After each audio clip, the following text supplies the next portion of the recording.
If you understand astrology, you understand that Aries is the first sign, the first house, the first sign, whatever you want to look at it. And it starts on March 21st, spring.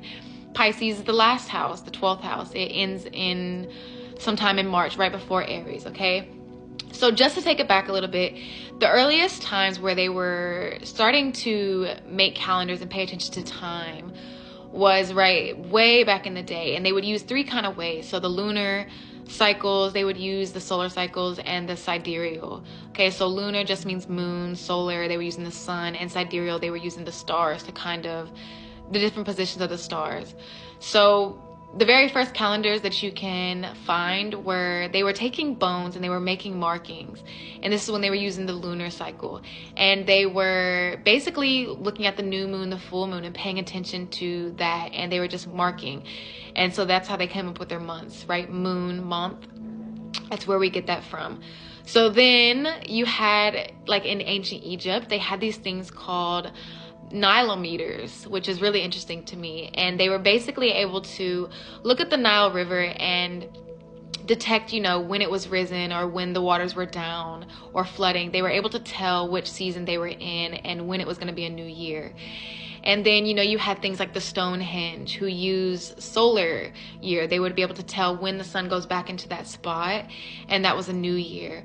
Sidereal, you had a lot of astrologers, astronomers, philosophers. If you look at Homer's work in the Odyssey, you can see that he was very much into the stars and the patterns. And they used these patterns and always looked at the stars and nature as a way to tell when the new year was coming.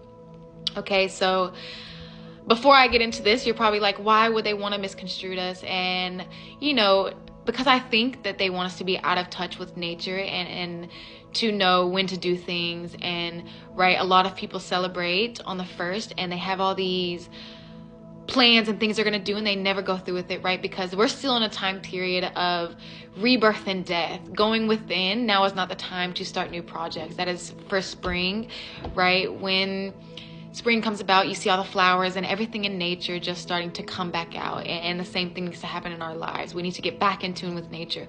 Okay, so, you know, the first king of Rome was King Romulus, and he had the first calendar, so the calendar of Romulus, and he was obsessed with the number 10. So he had like 10 sentence, 10 this, 10 this. So he wanted to have 10 months. So he started off by naming the months after the gods, and then he started to just give them numbers like sextilius, etc. So his calendar was off. After the first king, you had the second king, King Numa, and this is when you had the Numa calendar. And he was obsessed with, he thought odd numbers were lucky. So what he did was he added 2 months and he changed the days from being 30 to 29. And he also introduced a month called Mercedonius, but it wasn't a month that was always there. They pretty much just implemented it whenever they wanted to, right? This is very corrupt. The word Mercedonius comes from the word merce, which means paid. And this is when they paid soldiers once a year. This is when people paid their taxes, all kinds of things, right? This is when politics was becoming a huge thing. And when they wanted people to stay in office longer, they would very much just skip this month. You have to remember, there was no printing press at this time. People didn't have their own calendars. And so they were able to just do whatever they wanted to. And so after that, Mercedonius got taken out. So Julius Caesar was next in line, right? He makes his calendar. And he decides to get everything back in line by having a year where they had 465 days. And, you know, they were so happy that he got everything back in alignment that they pretty much took Sextilius, I think, and they named it after Julius, July. And then after that, you had Augustus, okay? He made the next calendar. And same thing with him. He got everything back in alignment, but he decided to take 16 years. So he decided to do it slowly to get everything back in alignment. And once again, the high priest was so excited that they decided to name August after Augustus. And that's where we get August. But they were so kind of petty back in the day. They were like, there's no way you're going to have less days than Julius. So they added more days in August. Okay, so after this, you had the Council of Nicaea that wanted to, this is when Christianity started to get pushed out. And they wanted to have their set days for Christianity for when they would celebrate things like Easter. So they decided for Easter to be on the first Sunday after the first new moon in April. But the problem was that over in different countries and every single year it was a different day. And the Catholics didn't like this. So this is when the Dark Ages started to happen, and the fall of Rome, and so much history was getting erased and changed. And so anyways, to end it, you had Pope Gregory, who was the very last one. He came up with the Gregorian calendar, which is what we still use to this day. And he added an extra day in February every 4 years.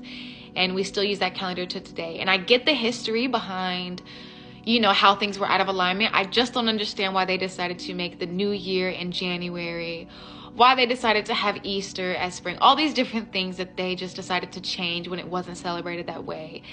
So yes, I get the history, but I don't understand why we're not celebrating this in March. And, I'm not trying to diss anybody that does celebrate today or tomorrow. Hey, whatever, do your thing.